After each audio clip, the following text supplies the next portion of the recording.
لو انت ربنا سبحانه وتعالى خلقك في ظروف مادية متواضعة، ده مش عيب خالص، ولا ده مصير حتمي لازم تفضل مكمل فيه بقية حياتك. اشتغل واجتهد واطلب من خزائن ربنا واعمل كل اللي عليك.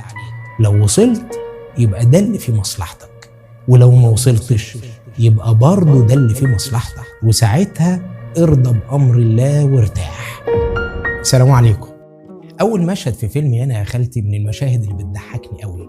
تيمور ونوال اللي هم محمد هنيدي ودنيا سمير غانم راكبين مركب، فجأة المركب دي بتتحرق، فتيمور كأي شاب جدع في الدنيا نط من المركب وساب البنت اللي بيحبها بتولع، ونوال تصرخ وتقول له الحقني يا تيمور أنا بتحرق. قال لها الحريقة أحسن، دي المية ساقعة موت. أنا بقى بفتكر الإفيه ده كل ما أشوف واحد غني وربنا موسعها عليه وقاعد يحبب الناس في الفقر. المثل بيقول الفقر مش عيب، صح؟ لا، أنا عايز أصحح لك بقى المثل ده. قلة الفلوس هي اللي مش عيب، لكن الفقر عيب، والفرق كبير قوي، لأن مش كل اللي ما عندهمش فلوس فقراء، ولا كل اللي عندهم فلوس أغنياء. ودي مش فلسفة والله، أنا هبسطها لك.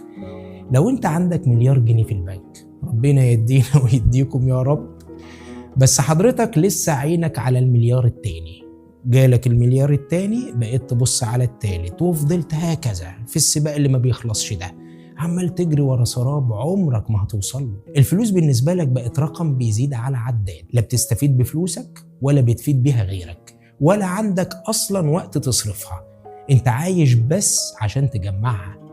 هل انت كده تعتبر غني؟ انت معاك فلوس، بس الموضوع بالنسبة لك بقى هواية، زي هواية تجميع الطوابع أو تجميع العملات القديمة، عايش بتجمع فلوس، لكن مش ده الغنى. الشخص الغني هو الشخص الشبعان، ودي حاجة ملهاش علاقة خالص بالفلوس.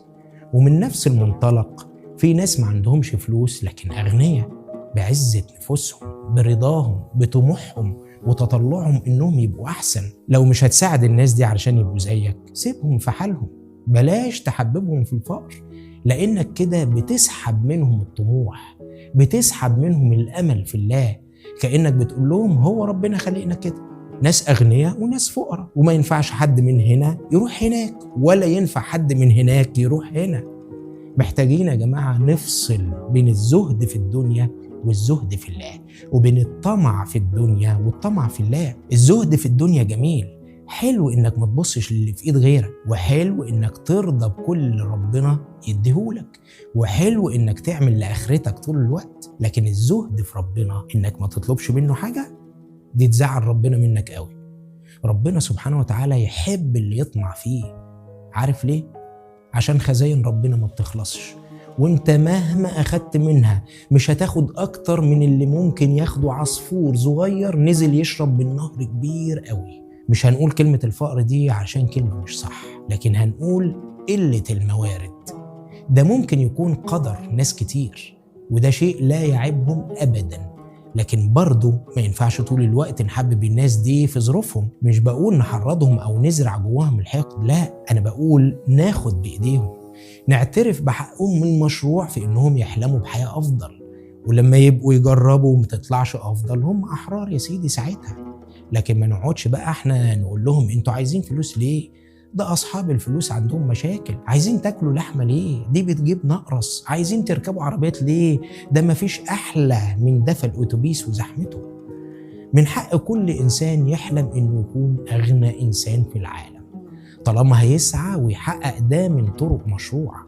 وبرضه من حق اي انسان انه يرضى بحاله وما يتمناش اكتر من اللي في ايده ويقول الحمد لله كده اتعشت. لكن في الحالتين مش من حق حد تاني انه يقرر للانسان ده هو هيختار ايه. انا بقول الكلام ده بمناسبة ان بقيت اشوف كلام كتير قوي الظاهر بتاعه انه بيحث الناس على الرضا، لكن الباطن انه بيحببهم في الكسل وعدم المحاولة، كأنه بيقول للي بيسمعه انت ربنا خلقك كده، لو كان عايزك تبقى غني كان خلقك غني من الاول. وكأن كل أثرياء العالم اتولدوا في بقهم معلقة ذهب، أو كأن كلمة غني كلمة عيب وصاحبها مش هيدخل الجنة. وعشان تكون فاهم كويس قوي ومحدش يضحك عليك، الرضا أعظم نعمة في الدنيا، لكن الرضا بيجي بعد السعي، بيجي بعد انقطاع السبل. مش قبل كده. يعني لو واحد اتولد فقير بس راح مدارس وذاكر كويس واشتغل شغلانه بعد الظهر عشان مصاريف الجامعه والكورسات، وعمل كل اللي يقدر عليه عشان يشتغل وظيفه احلامه، وطلب من ربنا سبحانه وتعالى قبل كل ده، لكن ربنا ما جعلوش فيها نصيب فرضي